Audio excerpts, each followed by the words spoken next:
Tema 29, la palabra de Dios en palabra humana. Ahora sí que estamos llegando al final de la historia. Nos queda este y el siguiente sobre lo que llamaríamos la historia de José, que va a ser el cierre del Génesis, que es el cierre de la historia de los tres grandes patriarcas, Abraham, Isaac, Jacob. Este hijo, que es el penúltimo, después vendrá otro que será Benjamín, que tendrá también importancia en la historia. José tiene características muy especiales y es conveniente, lo vamos a repartir en dos momentos. El momento de José dentro de la historia natural de su familia hasta que sus hermanos lo venden y desaparece en Egipto, y la segunda parte de cómo el Señor levanta a José como figura extraordinaria de la redención de su propia familia y de su propio pueblo a través de sus sueños y de todo lo que sabemos que la historia nos ha recordado de él.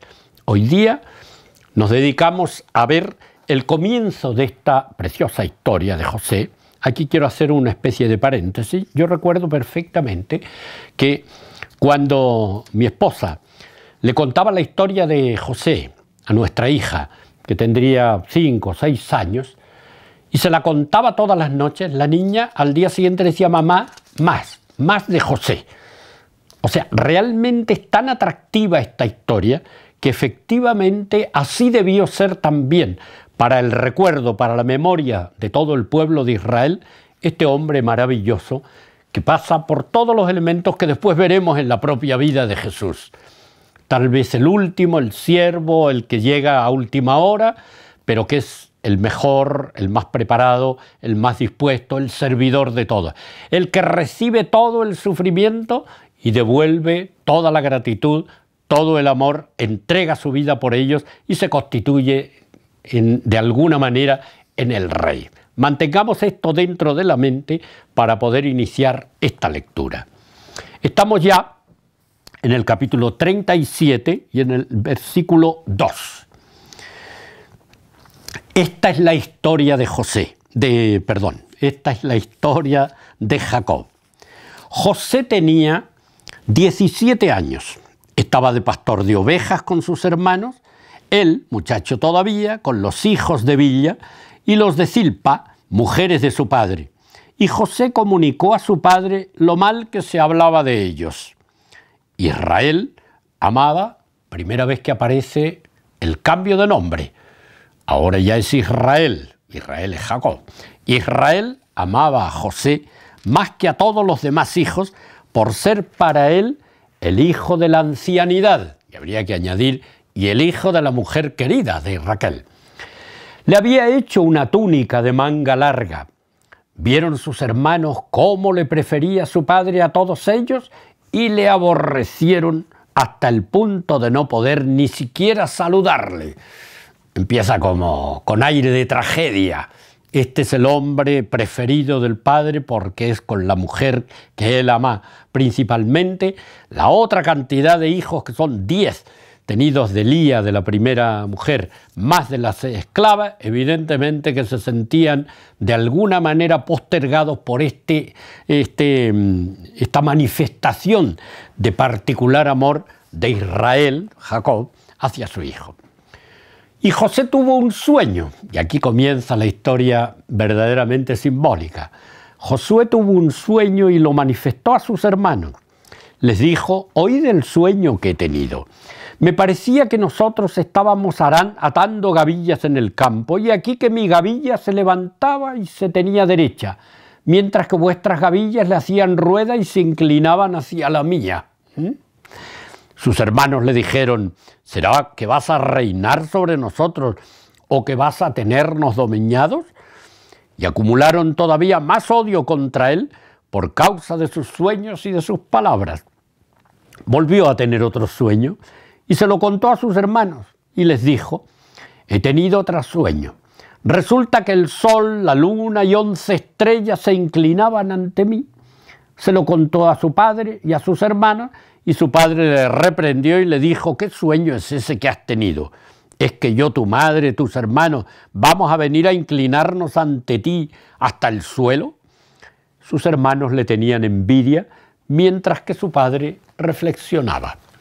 El tema de los sueños es muy importante para la interpretación de todo el Antiguo Testamento. También en el Nuevo Testamento vamos a tener ya en el Evangelio de la infancia este conjunto de sueños que aparecen sobre todo a los magos, a José y a los magos, etcétera, en que involucra un modo de manifestarse Dios a través del interior del hombre. Tal vez tuviéramos que mantener esa expresión. Es una manera de expresar, sentí dentro de mi corazón, lo percibí en el interior de mí mismo. ¿Cómo expresarlo? Por un sueño. Este sueño no tiene nada de extraño. Es un sueño de una proyección de lo que va a ser o de lo que fue la vida de este hombre que va a ser José. Y aquí viene la acción horrorosa que cometerán sus hermanos, producto de esta envidia, y un elemento que la Biblia lo va a mantener como en una constante de ese comportamiento que el ser humano, que no ha sido el elegido, puede fácilmente tener de reacción contra Dios por no haber sido él el primero. Pero leamos la historia. Fueron sus hermanos a apacentar las ovejas de su padre en Siquem.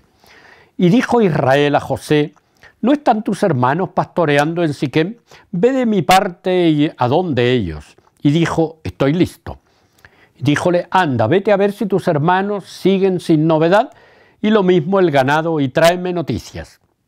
Le envió pues desde el valle de Hebrón, y José fue a Siquem.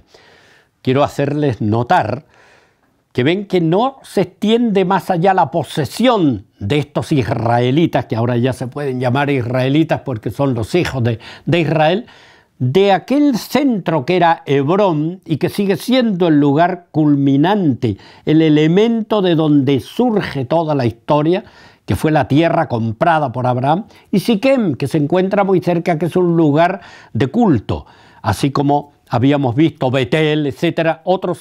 Este es un lugar, un punto importantísimo. ¿Habrá sido exactamente en ese lugar?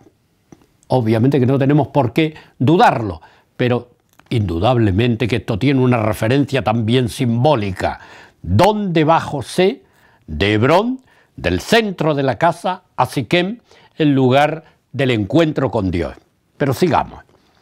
Encontróse con él un hombre mientras estaba discurriendo por el campo. El hombre le preguntó: ¿qué buscas? Y dijo: le estoy buscando a mis hermanos. Indícame por favor dónde están pastoreando.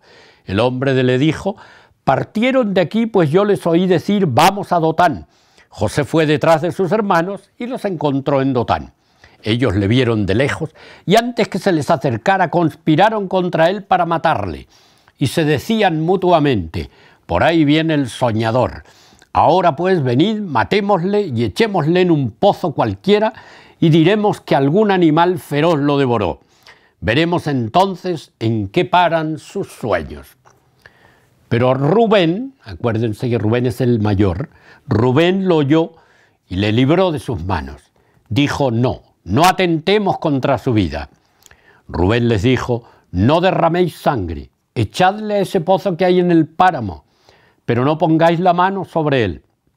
Su intención era de salvarle de sus hermanos para devolverlo a su padre. Tal vez tenga esto una relación con el respeto que estos orientales, en general los antiguos, tenían con el principal heredero, que era el hijo mayor, en este caso es Rubén. Aparece entonces que Rubén se aparta de sus hermanos en el sentido de la envidia y pone un poco de cordura para evitar la muerte de este hermano, aunque fuera para él el más pequeño de todos. Y ocurrió que cuando llegó José donde sus hermanos, estos despojaron a José de su túnica, aquella túnica de manga larga que llevaba puesta, y echándole mano le arrojaron al pozo. Aquel pozo estaba vacío, sin agua, y luego se sentaron a comer.